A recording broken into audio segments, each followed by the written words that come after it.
Banyak orang yang hancur hidupnya karena riba. Jadi kita ini seringkali nggak yakin bahwa Allah itu maha pemberi rezeki. Dan inilah penyebab utama mengapa manusia terlibat dengan riba. Alasannya biasanya sederhana aja. Kalau nggak nyicil, dari mana lagi saya bisa beli rumah? Padahal sudah jelas bahwa riba ini pasti akan menjadi masalah hidup kita. Betapa banyak orang yang hidupnya hancur karena riba. Ya leasing lah, rentenir lah, pinjem bank lah, dan sebagainya. Lucunya, menyelesaikan masalahnya pun sama kembali dengan riba. Akhirnya, masalahnya meluas dan membesar, dan dampak terbesarnya biasanya siapa coba? Keluarga kita. Kan kasihan kan? Keluarga itulah yang akan pertama kali menjadi susah karena dampak riba yang kita lakukan. Nauzubillah min dzalik. Allah itu menguji kita dengan kesulitan, misalnya kesulitan ekonomi, karena Allah ingin melihat respon kita terhadap ujian tersebut. Allah ingin melihat apakah kita akan mengikuti petunjuk yang Allah ridhoi atau mengambil jalan pintas sesuatu yang Allah benci.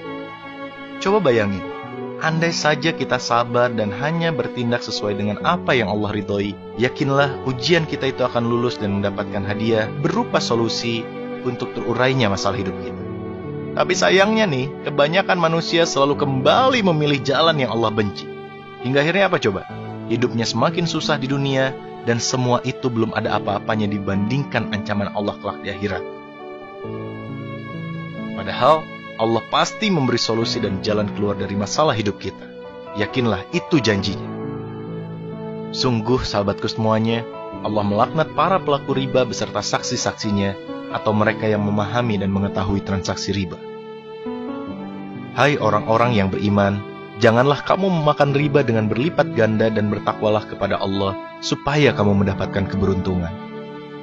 Hai orang-orang yang beriman, bertakwalah kepada Allah dan tinggalkanlah sisa-sisa dari berbagai jenis riba.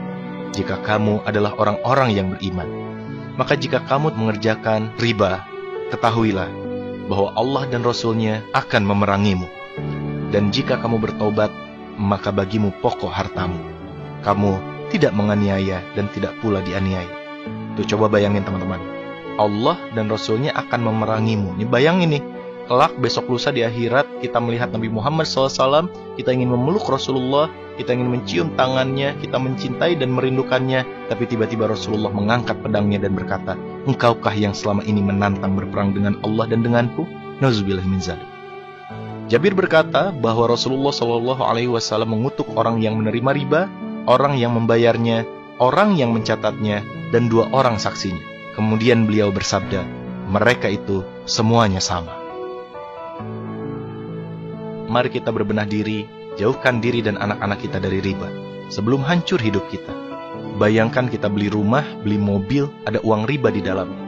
Kita sholat, kita beribadah, kita bekerja, menggunakan fasilitas itu, sedangkan Allah tidak ridho akan fasilitas itu. Kira-kira gimana ibadah kita? Nauzubillahi min dzalik. So, yakinlah bahwa Allah adalah sebaik-baik penolong. Rezeki akan Allah datangkan dari tempat yang tidak pernah kita duga. Maka kuatkan keimanan, luruskan niat, dan hiduplah hanya sesuai dengan apa yang Allah ridhoi. Wallahu a'lam bishawab.